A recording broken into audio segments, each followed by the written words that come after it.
I'm going to do some confessional poetry about being a mildly dysfunctional narcissist from the age of about 13. So the first one is something I should have written when I was 13, but I didn't. I wrote it last month. It's actually called Film Stars. It's part of a long play. I'm waiting patiently for my tits to get finished. Brigitte Bardot is beautiful, I think. I saw her in a film wearing this floppy pink sweater with a tight belt. With awe, I saw her tits are finished. Mum says that mine will grow, but I looked just now, and if anything, they've diminished. The next one is called Flashback, and again, I did only write it last week, but it's about the next stage of dealing with being a woman, called Flashback.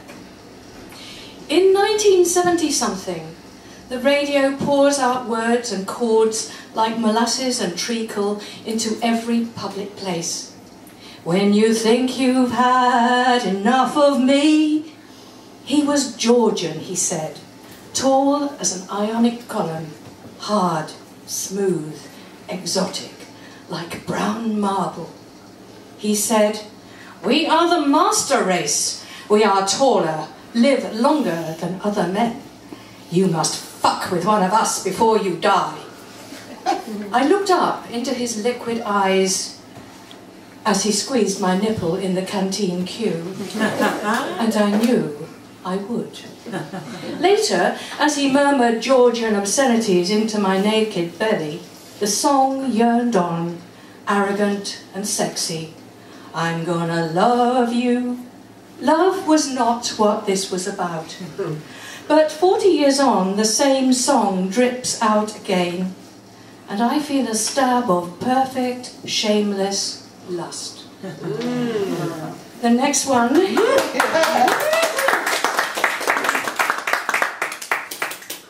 The next one is called Internet Dating. So we're hopping on a few years because we've got to have the internet for this one. You say you feel that we've already met, and yet I haven't seen your face, in truth. After all, your photo on the internet may be a relic of your far-off youth. And I cannot understand you half as much from your texting as I would do from a touch. And if you tell me lies, I can't check it from your eyes or the subtle movement of a restless hand. And is your BO a delight? Would I hurry from your sight if you hadn't put some brute on as we sat upon my futon? Over coffee in a cafe of my choice, would I find that I'm enamoured of your voice? Or would its grating tone make me wish I was alone? All these questions before meeting face to face, and so completing our relationship, a test that may not be for the best. For I fear that what is sauce for the gander is, of course, for the goose, an equal trial. And perhaps you'd find me vile. Virtual meeting of the mind is a meeting of a kind, but to meet you face to face, even in a public place, would be very much more fun. But of course, it can't be done, I suppose.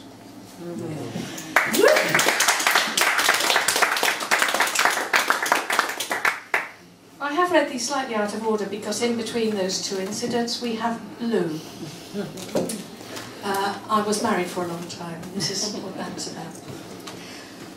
Blue was his colour, he always said.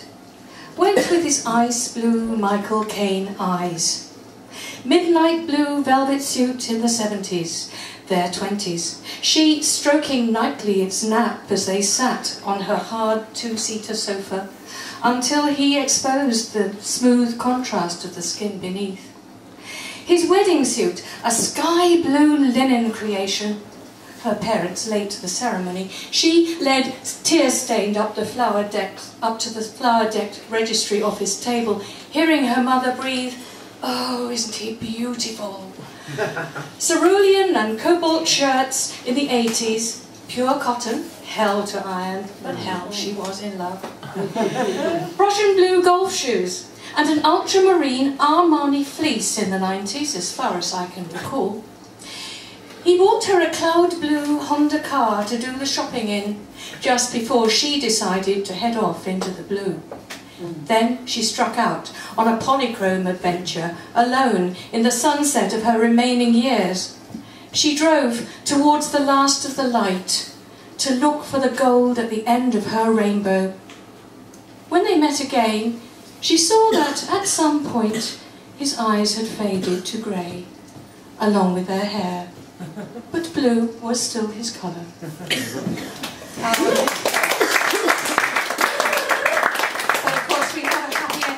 My partner is over there, and I'm going to, have I got time? I'm going to read my latest poem to Donal, which is actually based on a poem by Christopher Smart, a 17th century poet who wrote a long hymn of praise to his cat Geoffrey, and this is to my lover, Donal. Smart's poem begins every line the same way. His poem is about 103 lines long. Mine isn't quite as long as that. For firstly, he maketh many quips, and is tireless in his merriment. For second, he is never weary of teasing, and his puns are legion. For fourthly, he speaks poems in the morning. For fifthly, he utters haiku in the afternoon. For fifthly, in the evening, he speaks volumes. For sixthly, he is generous with his praise, his books, and his advice. For he distributes all of these liberally. For he wears odd socks and is unrepentant. For he loves fry-ups. For his creation of fry-ups, with a profusion of heat and oil. For his rendering of pans richly coated and black.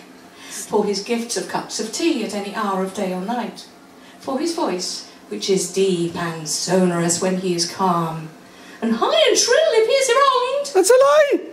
For his hair, that is a source of which is abundant and curled. For his hair is a source of wonderment to the young. For his hair is titled Robert Plant by the young.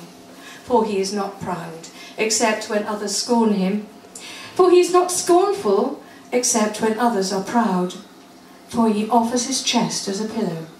For he offers his hands to warm his mistress' heart and feet. For he carries the history of his ancestors in his head, and can and will divulge it. For he carries the history of his loves in his heart, and can utter them in songs. Thank you.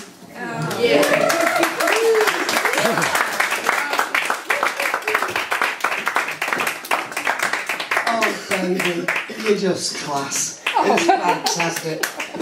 Anyway.